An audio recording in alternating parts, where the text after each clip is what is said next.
Pourquoi certaines personnes consacrent leur énergie à vivre leur vie, alors que d'autres personnes consacrent leur énergie à exister aux yeux des autres? Quelles vont en être les conséquences? Eh bien, dans le premier cas, pour ceux qui consacrent leur énergie à vivre leur vie, eh bien, ils vont se développer, évoluer, progresser dans les différents domaines de leur vie. Dans le deuxième cas, ceux qui consacrent leur énergie à exister aux yeux des autres, eh bien, ils vont fatiguer, angoisser et s'épuiser. Je vais investir où? À l'extérieur. Et à l'extérieur, c'est flippant, c'est stressant, parce qu'à l'extérieur, ça peut disparaître à tout moment. Si j'ai misé mon existence sur une position sociale, sur des biens, eh bien ceux-là peuvent disparaître et ma reconnaissance, mon existence ne durera que le temps que ces choses extérieures durent. C'est flippant. Si j'ai développé la confiance en moi, si j'ai développé le fait d'être en accord avec ma vie, personne ne peut me le prendre, personne ne peut me l'enlever. Il n'y a que moi qui, à un moment donné, pourrais décider de partir dans une autre direction. C'est pour ça que dans un cas, je vais être dans la joie, dans le plaisir de me développer, et dans l'autre cas, dans le stress et l'angoisse, que ça disparaisse. J'ai vécu pendant des années avec l'option exister aux yeux des autres. Donc dans ma vision des choses, c'était comme ça. On existait au travers les autres. On était important parce que les autres nous le donnaient. Ils nous le donnaient sous forme de sécurité, un contrat, un CDI ou bien d'autres choses encore. Ils nous le donnaient sous forme d'amour. L'amour, je fais ça, tu me donnes ça, je fais ça, tu me donnes telle ou telle dose d'amour. Également, j'avais le sentiment d'être quelqu'un d'important lorsque j'étais reconnu dans ce que je pouvais faire. Donc ça, c'était ma vision du monde. Je pensais que c'était comme ça que ça se passait. J'avais également développé une personnalité. J'étais devenu quelqu'un d'aimé, quelqu'un qui obtenait de la sécurité de son environnement, quelqu'un qui était reconnu.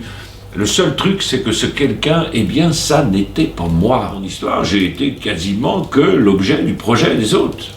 J'existais au travers des autres. Et l'idée que moi je pouvais avoir ma propre vie, ça n'existait pas vraiment. J'étais plutôt concentré dans cette vision des choses. Pourquoi, Daniel, tu n'as pas réagi plus vite? Bien parce que je n'en savais rien. Ce que je ne savais pas, c'est que j'étais dans une petite boîte. J'étais un hamster et moi je tournais dans ma petite roue. Alors, il y a des fois, j'étais un peu fatigué, je tournais moins. Donc, j'obtenais parfois moins des résultats auxquels je croyais. Et des fois, je pédalais comme un fou pour obtenir plus de résultats. Mais en fait, les résultats que j'obtenais, c'était plus ou moins j'existe par rapport aux autres. C'est que j'avais la vie de ma petite boîte. Alors, j'avais le choix. Manger, me reposer, faire de la roue, moins de roue, plus de roue, la faire tourner à l'envers, la faire tourner à l'endroit, et c'est tout ce que j'avais à ma disposition. Moi, je croyais que c'était ça. Je croyais que c'était comme ça, la vie. La question qui m'a été peut-être le plus souvent posée, c'est quel a été le déclencheur qui a fait que tu as accepté d'évoluer, de changer, de te transformer. En fait, c'est une rencontre qui est très simple. C'est une rencontre il y a presque 20 ans avec un outil qui s'appelle l'énéagramme. Parce qu'il a deux fonctions essentielles. Connais-toi toi-même, connais la boîte dans laquelle tu te trouves, connais la boîte que tu confonds avec la réalité, connais la personne que tu as voulu devenir par rapport à celle que tu es vraiment au fond. Fais la différence entre le personnage que tu joues et qui tu es au fond. Fais la différence entre les valeurs de ton personnage et les valeurs qui te portent au fond. Fais la différence entre les émotions que tu ressens à vouloir être quelqu'un et les émotions que tu ressentirais à être toi-même. Prends conscience des comportements automatiques qui t'amènent toujours au même endroit. Prends conscience que tu n'as pas les comportements qui pourraient t'aider dans la vie à laquelle tu aspires. Donc la première étape, c'est une prise de conscience qui est bouleversante. Et c'est à ce moment-là que j'ai découvert qu'effectivement, j'étais un hamster, que je tournais sur ma roue, et qu'il y avait 9 grandes familles de hamsters qui avaient eux-mêmes une vision différente, qui avaient décidé d'avoir une personnalité particulière, qui avait des critères qui étaient différents, qui avait des émotions qui étaient privilégiées et d'autres mises de côté, qui avait une manière d'agir, de se comporter, de réagir qui était unique pour chaque boîte de hamsters. Chaque hamster avait sa personnalité, 9 grandes familles de hamsters. Ça a été une découverte incroyable. Et non seulement ça m'a permis de me découvrir moi dans ma limite, ça m'a permis de me découvrir moi dans mon potentiel, c'est-à-dire tout ce que je n'avais pas encore exploré à cause du fait que je croyais, moi, que la vie, c'était dans ma petite cage de hamster. Une fois que j'ai découvert l'ampleur de ma cage, j'ai regardé les cages d'à côté. C'était pas le même langage, c'était pas les mêmes valeurs.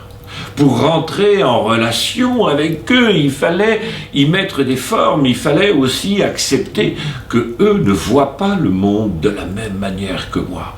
La notion de vision du monde. Alors ce dont je me suis rendu compte, ce n'étaient pas des individus comme moi qui fonctionnaient parfois mal ou mieux, c'était des individus qui fonctionnaient juste différemment, parce qu'ils avaient des motivations qui étaient différentes. Donc la manière de rentrer en relation avec eux, de les comprendre, de les accompagner, eh bien c'était pas du tout pareil qu'avec moi. L'idée de faire aux autres ce que tu voudrais qu'ils fassent pour toi, ah ça c'est la pire des choses. Fais aux autres ce dont ils ont besoin. Communique avec les autres, non pas comme tu aimerais qu'on communique avec toi.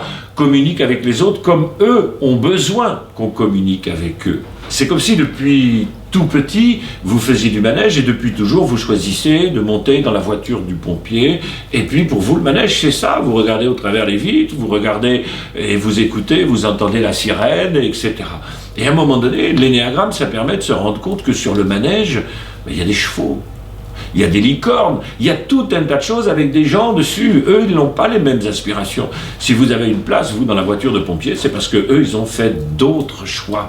Et ils n'ont ni tort ni raison, ils ont juste une autre aspiration, une autre vision du monde, d'autres critères, d'autres émotions, d'autres comportements, parce qu'ils veulent aussi dans leur vie d'autres résultats que vous. Donc je vous invite à la fois à découvrir comment vous fonctionnez, découvrir qui vous êtes, découvrir vos aspirations. Et ça va vous permettre aussi de découvrir comment rentrer en communication avec les gens qui nous entourent, comment créer de bonnes relations, comment comprendre leur fonctionnement, comment être à leur côté, pouvoir les motiver, pouvoir faire des choses ensemble et réussir ensemble ce qu'on entreprend. Sortez de la cage. Ce que je voudrais vous dire, c'est aller à la découverte de votre fonctionnement, du personnage et aussi de l'identité profonde de son essence. Allez à la découverte du fonctionnement des autres. Les autres ne sont pas des dysfonctionnements de nous-mêmes, ce sont juste de bons fonctionnements d'une autre manière de faire, d'une autre manière d'être. J'adore et je suis passionné par l'énéagramme. Je vais avoir un plaisir fou à partager avec vous les moments où vous voyez la cage, les moments où vous allez vous aventurer tranquillement à l'extérieur de la cage, parfois à petits pas, parfois à grands pas, avec des émotions qui sont présentes, avec la sensation de vivre une des plus grandes aventures, c'est l'aventure pour aller vers soi. Vous allez retrouver bien évidemment toutes les informations sur les différents stages sur danielmorelinstitut.fr, sur également Daniel Morel Institut, ma page professionnelle. Si vous avez aimé la vidéo, je vous invite à mettre un j'aime en bas. Si vous pensez que ce contenu peut aider quelqu'un à la prise de conscience qu'il est un hamster, qu'il vit dans une cage et que d'autres mondes, d'autres vies sont possibles, surtout partagez-lui, vous lui rendrez un grand service. Je vous remercie tous également pour tous les commentaires, c'est très riche, c'est très varié, je les lis tous, c'est vraiment passionnant, c'est intéressant, ça m'aide à progresser, continuez de m'aider à progresser dans mes vidéos, dans les contenus. Pour tout ça, je vous remercie et je vous salue, à bientôt.